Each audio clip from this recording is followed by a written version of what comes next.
This is EntreEd Talk, the podcast for entrepreneurial educators by entrepreneurial educators.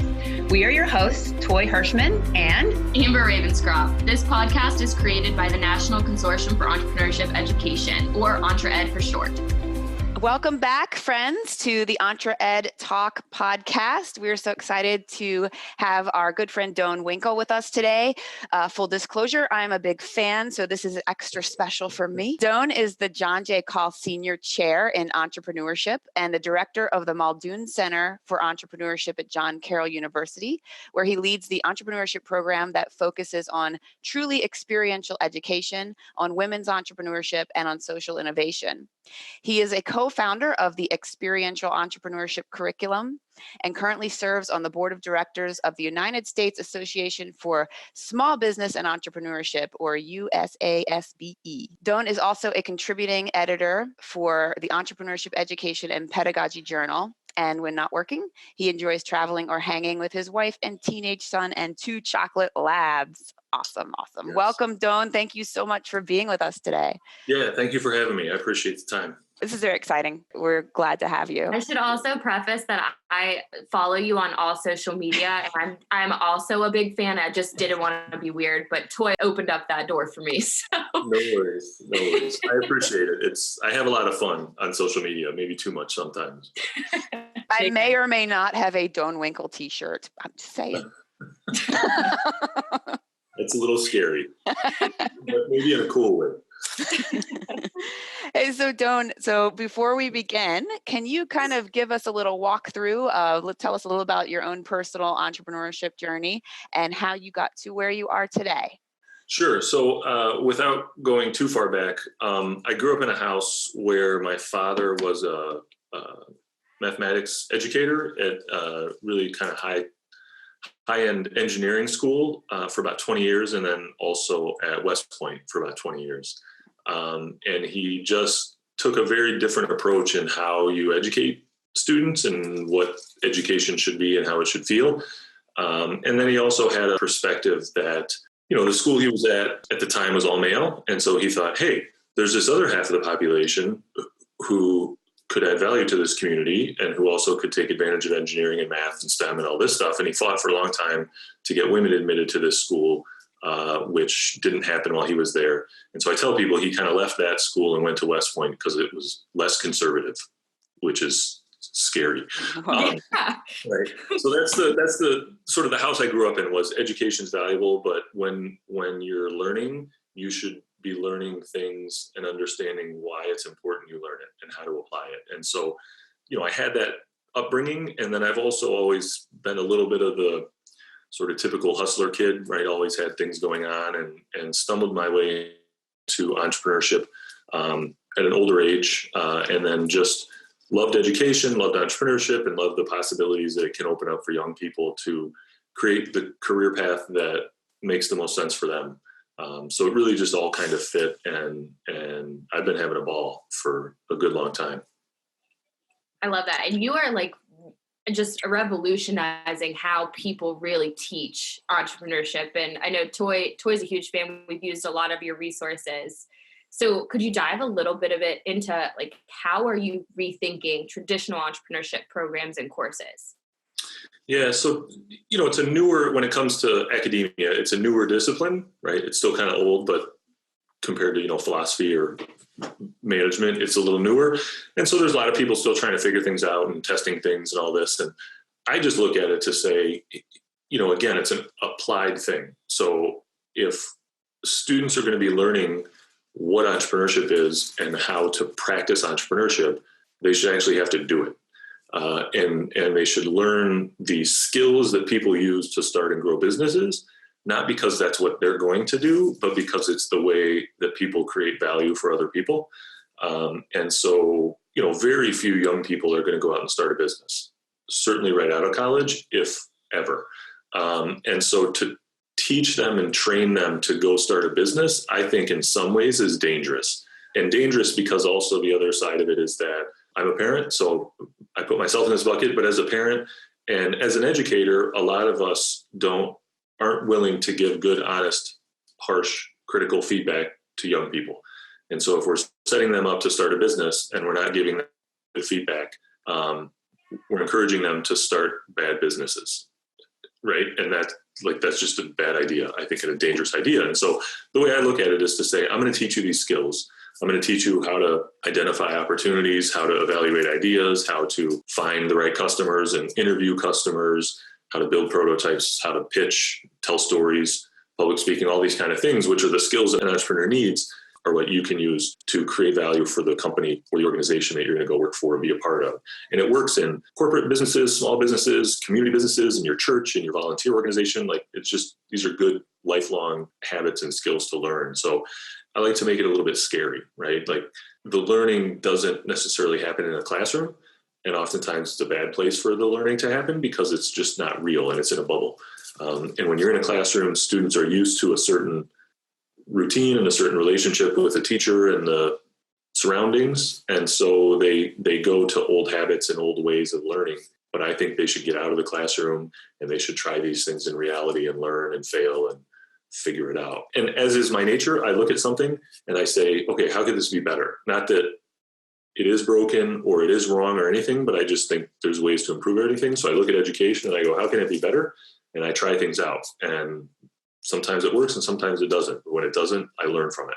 That's awesome. And I think we're all on the same page as far as that goes, because when we teach entrepreneurship, we teach it in the way that this doesn't mean we expect you to go out and start a business. This means we expect you to learn these skills because they're going to be valuable no matter where you go or what you do. It's life skills, and it's through those experiences. And, when we meet with even the youngest kids, we and teachers that teach, kindergarten, we talk to them about how it's not too young to start doing these things and start building those mindsets in kids. So that's so awesome. Nobody's ever too old either, right? On the flip side, it's a lifelong. That to me is what is really intriguing and really kind of engaging. Is any person, any age, any socioeconomic status, anything, like, these are good life skills to learn and to develop. Yep, it's amazing how different a school is and how much more motivated and engaged students are when they have a school that does these kinds of things. Yeah. And I'm not going to do it, Amber. I'm not going to talk about my kid's school. One podcast.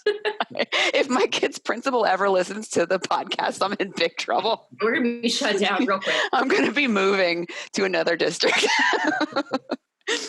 So, Doan, can you talk, because I know that we have a lot of educators that listen to this podcast. Can you share a little bit about your experiential entrepreneurship curriculum? And because I mean, it's so good. I use it all the time. I use pieces of it all the time. And so I think it'd be an awesome resource, even for, I think I've shared with you, I've used stuff for middle school, for even elementary, and it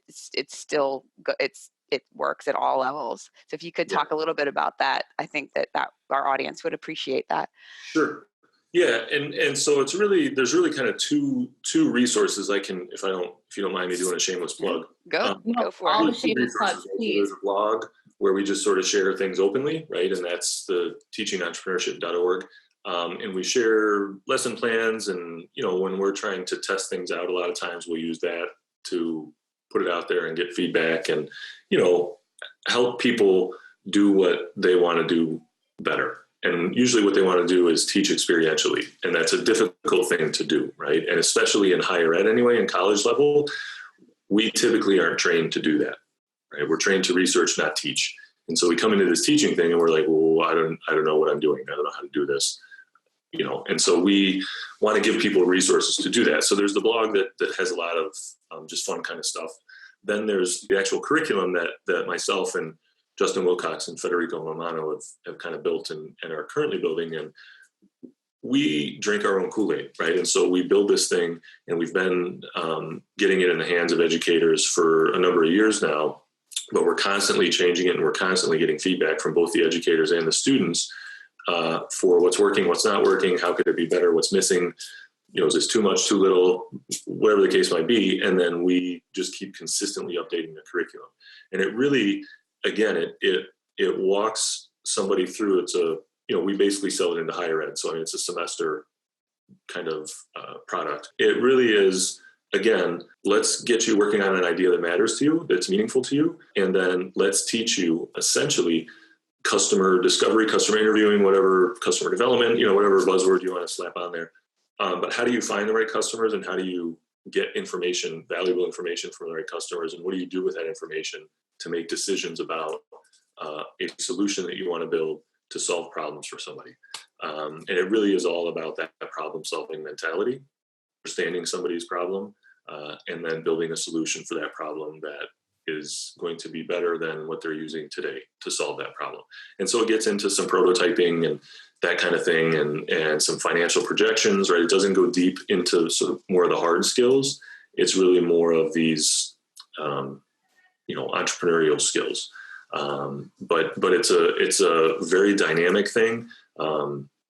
Students get it, and then they have lifetime access to it. So, 5, 6, 7 years from now, when they're working at a company and they have an idea and they want to start thinking about, maybe I could spin something off or start cranking something up in my basement on the weekends, it's a tool they can use again, right? And so again, I think from a curriculum standpoint, it's a lot more valuable because it's not a book, right, that's going to sit on a shelf or that I'm going to sell back to somebody and never use again. It's a living thing that's actually based on how do you develop skills by practicing them over and over and over again in this sort of iterative capacity. I wish my classes would have had that. So here I am, feeling a little upset. Yeah, well, and it's how I would want to learn. It's how I learn best. Yeah. It's how I wished I could have learned when I was a student. And Justin is sort of my other big compatriot here, and he comes from more of the programming startup world. And it's the same thing, right? It's how he builds the businesses he builds, and it's how he's learned. And so we kind of put these two things together, me from a little bit more of a traditional academic background with some entrepreneurial fun, and him from more of a traditional tech startup background. And we take the same perspective on how people learn and accomplish things in those worlds. And we just put them together, and we say to these kids, here's how it happens. Like, here's how people actually do this stuff in the real world. And here's how you can practice those skills so that you can create the same sort of value they do in reality. Can I ask, because this is such a different way of thinking about education. And I mean, we know that there are really traditional systems in place, especially in higher ed. Like, so what kind of, are you getting pushback? Like, what kind of challenge, have you had any challenges in that space doing something really different? I don't know if I'd say we get a lot of pushback. I mean, we get, there's the people, it's sort of love it or hate it in a way, right? It's pretty divided. And so there's the people who are like, yes, this is the way it has to be. I love it. And we get other people who go, yeah, nope, that's not the way it should be. And I'm just going to do the thing I do. And so we don't get pushback in that sense, but we struggle a bit to convince some people that, this is a more effective way to educate students. And I think a lot of times it's because they're in, it's their habits, it's their routines, it's what they're comfortable with. This is a different way of teaching. And any way of teaching takes a lot of work. This is a little bit more of, it's work in real time, right? So instead of all the work going into kind of prep and then you just deliver, but it doesn't take a lot of time, this is, you have to prep a little bit. You have to really spend a lot of time doing and adjusting on the fly as you're doing. So that's a little bit of a shift for some educators, just in terms of how they divvy up their time and energy and all that. But the ones, the ones that we've engaged, and they really, really, really tend to love it. And they just have a different feeling in their class, right? Their classes are more alive. Their students are more engaged, and these are the kind of feedback loops that we get that, they keep us going. And then we dig deep and we go, well, what is it about it that makes them more engaged, that makes the students have a better experience? And how do we do more of that, right? And build more of that into what we have. And enabling people to do that, because what we found is, most entrepreneurship educators, they kind of come into it and they go, well, I'm just going to teach the way people taught before me. And I'm going to, here's a book and a syllabus and whatever. Right. And they do that because that's what they've been told they should do.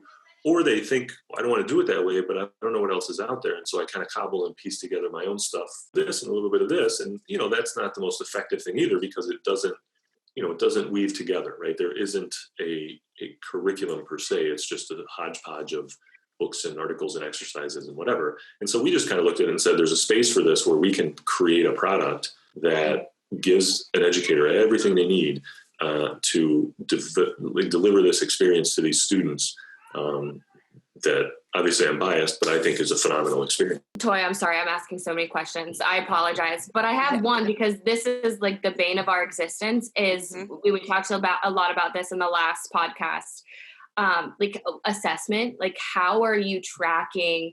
I know you're smiling because this comes up a lot on our end. We get asked all the time, like, how do you assess this? So I was just wondering if you could speak to how you assess growth. Yeah, we struggle with it like everybody, but we're also willing to attack it head on, unlike many people. So we don't avoid it. And what we did early on was there was just a ton of like little assignments along the way, right? And worksheets they'd fill in, all this kind of thing. And we figured out from customer feedback from students and professors that it was just too much. It was overwhelming, right? There was all this stuff. And so what we've hit on now in the most recent iteration is we have, there's basically 6 submissions throughout the semester. And what happens is the students are still doing these things throughout the semester, but at 6 different times, they kind of put it all together and deliver to the teacher. Here is a slide deck, right, that they just have to dump stuff into. So we've given them the template. They just dump their work into it. And so the professor is looking at apples to apples across all the students, right? And the students record a video of explaining some things they've gone through. They have prompts to do everything. And they answer some questions about, what did you learn? What could you have done better? Some reflective kind of things. And then they provide the details of, here's what I did. Here's the interviews I conducted, or here's the prototypes I made, or whatever it might be. And then we basically have it's about a 25-page, I think, document for teachers if they want it, that says in ridiculous detail, painful detail, here's how you assess this, right? This is what standard means. This is what, goes above standard means. This is what below standard means. And we break it out really, really in a great amount of detail. Because we found, again, at the college level, most educators are not trained educators. We don't learn how to build curriculum. We don't learn how to assess things. We don't learn how to deliver material. And so we decided we have to provide as much detail as we can, which many educators at first get overwhelmed by because it's a lot. But once they dive into it, they kind of appreciate it because they have everything, right? They have everything from day one, and there aren't really gaps where, they come up with this question, let's say, right, of like, how do I assess this thing? Well, here's literally 25 pages that explain it to you. And your job should be to sit down and figure that 25 pages out and do a good job of it, because that's what you're supposed to be paid to do. So we're just enabling them to do it a little better and not struggle with it as much, so that they have a better experience, which means the students have a better experience. Awesome. That's amazing. It's interesting that you talked about teachers, and I'll give you the story. I was just with a teacher the other day who has the great fortune. This is a high school. She's the great fortune of being an entrepreneurship teacher. Like, she was hired, doesn't have standards specifically that she has to follow. She has kind of a template, a very loose template. Yeah. And she's teaching it like my 4th grade math teacher, like it's very, because she just, and I met with her and we unpacked like her day and everything. And it was like this amazing light bulb when it's like, oh, because she just didn't know what she could do. And it was like, she came kind of out of industry and just thought, okay, this is what I know, because I've never taught. So what am I? And so that's incredible that you're able to provide that to teachers, because a lot of times, and especially at a college level, I mean, we've all had college professors that are like, man, how did they hire this guy? They really just don't know what to do. So that's incredible. I have kind of an interesting question, kind of in the same way with assessment. What do you think is the main reason? Like you talk about giving students a voice. Yep. What do you think is the main reason that helps with engagement? with your curriculum and with the experiential type of learning? Yeah, for me, it comes from something very deep and personal, where I grew up through school and I never felt like I had a voice. I never felt like, I could put myself out there and ask and try to understand why am I doing this? And here's why this could be meaningful to me, right? And so I always just felt like I was just absorbing, right? It's this passive absorbing of information and whatnot. And so, personally, I just felt like that sucked. That was like a terrible experience. And so I don't want kids to go through that, right? If I have the responsibility of educating young people and molding young people, I'm going to do it in the way that would have been meaningful to me, right? And so they need to buy in, especially if you're kind of pushing them out of their comfort zone, which experiential does for most kids, because they, for the most part, don't grow up with that, right? They grow up with passively absorbing things. So if you're pushing them out of their comfort zone to be in this world where it's like, no, you have to go do things and you have to try things and you're going to fail a lot and you get used to it. I think it's only responsible and the right thing to do to give them a voice to say, what do you think about this? And how could we do this better? And why did this work? Or why did this not work? Or what do you want to do? Right? Tweak it to fit your experience, and take some ownership of that and allow them, give them permission. Right. And from my perspective, dealing with college students, they just wait. All they do is wait. They're waiting, right? They're waiting to be told what to do, how to do it, when to do it, why do I do it, all this stuff. And I go, no. Like, especially at my level, you're paying for this, or somebody on your behalf is paying for this. So you better take some ownership of it and, make it your experience. And it's individual, right? That's the other thing is, if I got 30 kids in class, they come from 30 different backgrounds. They have 30 different desires. They have 30 different experiences. And so if they can add their experience to the whole, it makes the whole much richer. I love that. We talk about that students don't really know they don't spend a lot of time thinking about their own strengths either in terms of regular traditional school. Right. And what my strength is compared to yours and how we work together to create something amazing. Yeah. And I think that that's a big fail that's in most of our schools, because we're using a very outdated model where we're cranking out factory workers where there's no factories to work in anymore. Right. And it's funny. I think it kind of ends in kindergarten. Like, kindergarten's got it figured out. Like, they're doing it. And then after kindergarten, I don't know, something happens. We get into rows and desks, and that's the end of the story. And then by the time they get to you, they're like that. They're just these passive kind of zombies going, oh, what's next? What are my 5 objectives for this class, and how do I get them done in the quickest way possible? Yeah, and that's part of what excites the educators we work with, is because, it's easier for us to work with people who think similarly to us, obviously. But it excites them because it gives them the opportunity to create that kind of environment where students feel safe and they feel excited about, exploring their own questions and exploring their own opportunities and, sharing with others and all these kind of things that should happen, but typically don't.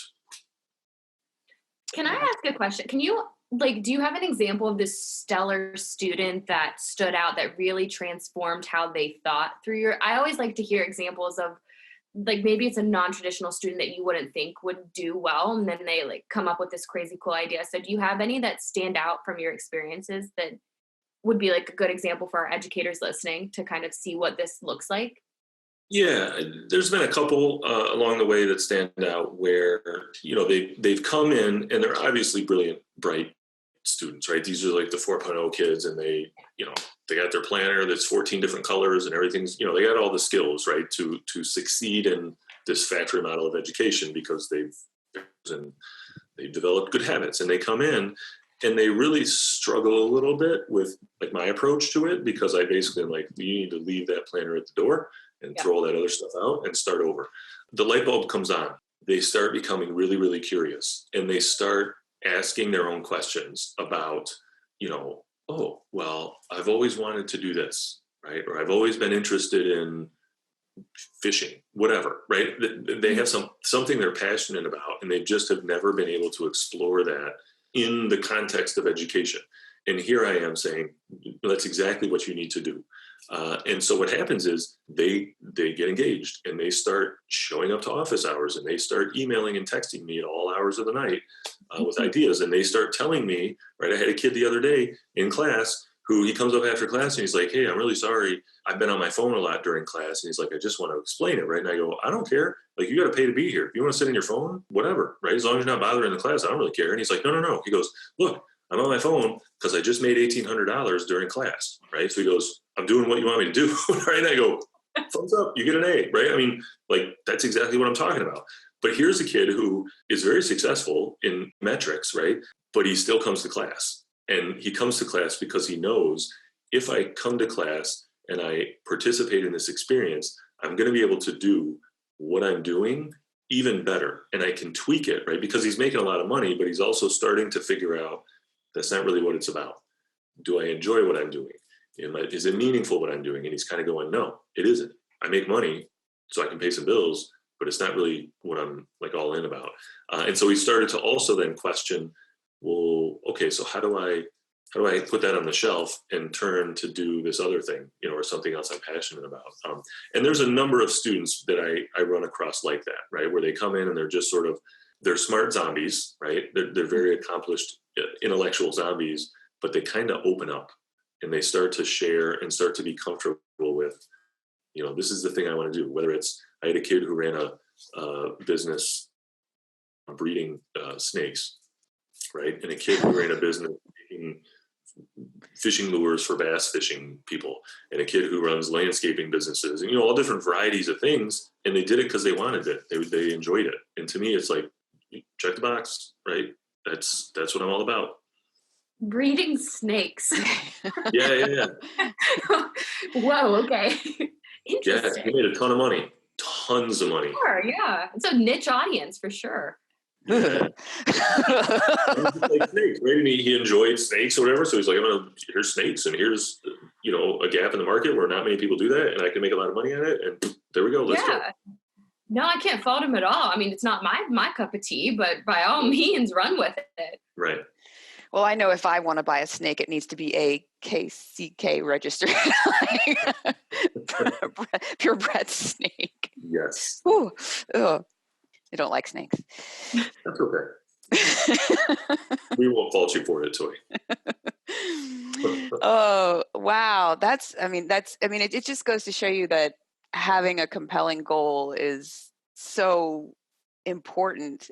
Like, our most compelling goal, a lot of times in schools, there's a grade, and that's not that compelling. Or you don't want your mom or your teacher to yell at you. That's another. We don't provide those intrinsic kinds of motivation, for kids a lot. And I think it's not rocket science, right? It just makes sense. If you don't have a reason to do something, you don't want to do it. Like, when human beings are in the world, if I have a hobby, I'm not going to do a hobby I don't like, right? I'm going to do something that is intrinsically motivating. Right. And it's scary for some educators, because part of what I preach and do and encourage other people to do is look at these people as individuals, right? And as an educator, again, if I got a class of 30 students, some people think like, I'm going to have to manage 30 different projects, and I'm going to have to know about 30 different things. Like, I don't know the first thing about snakes. I don't know the first thing about bass fishing. I don't know the first thing about lawn care. Like, I don't know anything about these things. I don't need to, right? My job is not, and my value is not in helping them figure out the specifics of that thing. My skill and my job is to help them hone in on that thing so that they're excited about learning in this vehicle that means something to them, and then to develop the skills to be good at that thing and to create value for people using that vehicle. That's it. Yeah. It's an approach, right? Where I'm not trying to fill their head with all this information, value, knowledge and whatever. I mean, that's what their phone's for. I'm there to help guide them into something that's unique to them and something that's meaningful to them, and then help them build skills within that bucket. At Adventure, we do a lot around computer science, and there's this fear of like K-12 teachers that you can't teach computer science because you can't code. It's a very similar approach. Like, you don't have to be an expert in the subject area, you have to find a student that's passionate in that subject area and just be able to facilitate their learning. So I think it's really parallel to a lot of the STEM initiatives that, I mean, Toi, I know we're looking at that, but there's a lot of parallels, and we talk about that all the time. But there's a fear in educators often that if they are not an expert in something, that they can't embark on that journey with the students. And I think that's a really valid point to bring up. Yeah, well, and it's you have to give up the control, right? And you have to understand and realize, like, my perspective is I'm here as more of a mentor and a guide, right? And I can provide whatever knowledge, provide whatever experience I have and all these different things, but I can also guide them to the gaps that I have and how to fill those. And that's my job, is the way I see it. So they leave my class and they're more confident. They have a better tool set to use in the real world.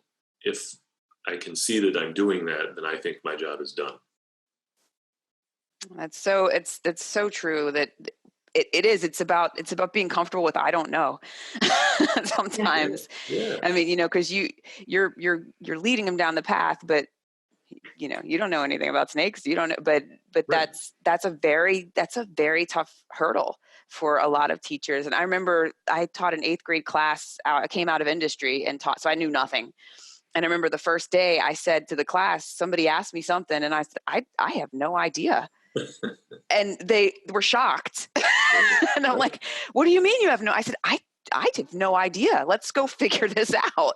Right. And it turned out awesome. But it was like this, you could have heard a pin drop in the class because like, you don't know? I'm like, no. It's for some reason, that's just a hard thing for teachers to get around. Yeah. Doan, could you share before we wrap up here, anything that you're working on that you're most excited about right now? Yeah, so I'm actually working on an initiative at John. This is my 3rd year at John Carroll, and one of the things I've done is to create a pillar of our entrepreneurship program there focused on women. And so I think, much like my father, when he was growing, or when he was early in his career, and he realized that in this engineering STEM world, there are not enough women in the pipeline and not enough women in the real world. In that field, I have found the same thing in entrepreneurship, right? There are not enough women entrepreneurs and entrepreneurial leaders, and I think the world would be better for it if there were. So I think there's not a big enough pipeline of them. And so I just have made a choice to create some programming at John Carroll around that. And so literally next month, we'll have an event where we got 1,000 high school women, female students coming, and they'll kind of go through this experience all day of building some confidence, working on some ideas, being a little vulnerable, setting some goals and everything. And it's part of a much larger initiative with a whole bunch of verticals around leadership and STEM and creative arts and social entrepreneurship, startup, all these kind of things. But basically to plant a flag in the ground and say, if you're a young woman and you're interested in entrepreneurship or entrepreneurial thinking, innovative thinking, those kind of things, John Carroll is a place for you. Oh, I think that a lot awesome. of 1,000. A lot of colleges have, they got programs, right? They've got this club, or there's some section of what they do that's specific to and geared towards and all about women and all this kind of thing. But there really isn't a program that I find, or a college out there that I find, that kind of says, nope, like this is intentionally part of our focus, and not to ignore the guys, right? But just to kind of say, we need to be able to create a better pipeline.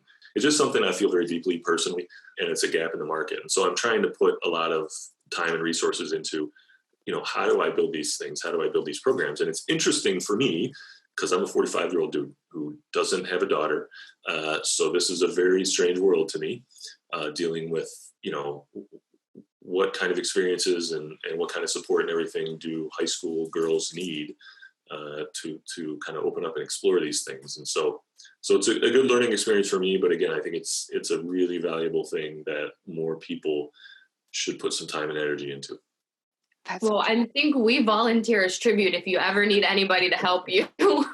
Yeah, I'm sitting here going, how do I get out there next month? You just show up. Well, and that's part of what, it's this big initiative, right? Because we're working on it here at John Carroll, and I'm sort of piloting and messing around with things. But then the goal is basically to be able to package it and share it with universities and other communities to kind of go, here it is, like, here's what it is. And it involves campus events and training college students to go teach high school students, right? So the college students become the trainers and the teachers where they actually learn better. And it's a series of those kind of things, big events, overnight weekend retreats, summer camps, like there's a whole suite of things, and it's just all geared at, okay, here's an opportunity, dive in, figure out who you are, figure out what you're all about, figure out how to assemble the resources to be able to live the kind of life you want to live and, explore the kind of career path you want to explore, and then like get out there and do it and have the confidence to be able to do it. And it's easier said than done by any stretch, but it's certainly a lot of fun to play around with. So aside from all my other things, the titles and whatnot that you listed at the beginning, that's one of the big things I'm really currently kind of passionate about. Well, yeah, we're excited about it too. So we don't blame you. I'm trying to picture 1,000 teenage girls, and like that's so incredible. Yeah, that's a lot. Yeah, that's a lot of girls. I tell people all the time, we did a pilot event last year at campus and we had 100 girls in attendance, and then this year we have 1,000, so we've 10x'd it, and so next year the goal is 10,000. Oh my gosh. That's so good for cool. you all. Yeah, that's just incredible. I can't wait to follow along and just to watch that journey happen. That's so inspiring. We talked about what you're excited about. And I think something that we like to do, that's especially with people like you that are so involved in this space and are really setting the precedent of what entrepreneurship education can look like. We like to ask our guests to part with some tangible advice or tangible resources or first steps for those that are listening that might not exactly know where to start. So if you have any parting advice that you'd like to give for educators, whether they're K-12, whether they're higher ed, what would you say to them? So part of what I find really valuable to educators, it seems a little simple, but it's being authentic, right? And so, I think Toi, you referred to this, when you were teaching this 8th grade class and other people you've engaged with or whatever, but I think a lot of times teachers feel like they have to be something, right? They have to do it this way, they have to whatever. And my thing is just like, be authentic, right? If you're this super boring person, then be a super boring person, right? And be dry and boring. Like, if that's you, do that. Don't feel like you have to be something else, right? Don't feel like you have to be like me or like somebody else in your department or in your school or whatever. And rely on your own experience. Right? By the time we get to the point where we are educators, we've had decent amount of life experience. And especially when it comes to school, we've had things that worked for us and didn't work for us. And in my experience, those tend to be pretty common among educators, right? This kind of factory model didn't work. This kind of active learning, reflection, whatever, did work in terms of being engaged. And so I always kind of say, go back and think about what worked for you and think about how do you put that to use for yourself in your own environment. And it's really hard because I think a lot of us feel very isolated because I truly think there aren't a lot of resources to help people figure out how to do that. There are not a lot of places to go where any random person could go, okay, how do I do this? Step 1, 2, 3, right? It's a difficult personal thing to do. So, I think things like what you guys are up to and things like USASB and things like NACI and the community college space gather people and to share resources and to be an environment where people can learn and share and grow together and collaborate. And so, be authentic, go back to what worked for you as a student and do more of that thing. And I think most importantly is not being afraid to kind of experiment and try things. I tried a class last semester where the whole entire semester, for an MBA class, the whole entire semester, kids were delivering wishes for other kids. Oh, I read about that. It's so cool. Like this young woman got a dog. Her wish was to get a dog. So the class gave her a dog, right? And this one wanted to go on a trip to Ireland. And so they couldn't send her to Ireland, but they created this experience and it failed miserably in terms of what I really wanted it to do. But I was willing to try it, right? And I'm going to take a little heat for it.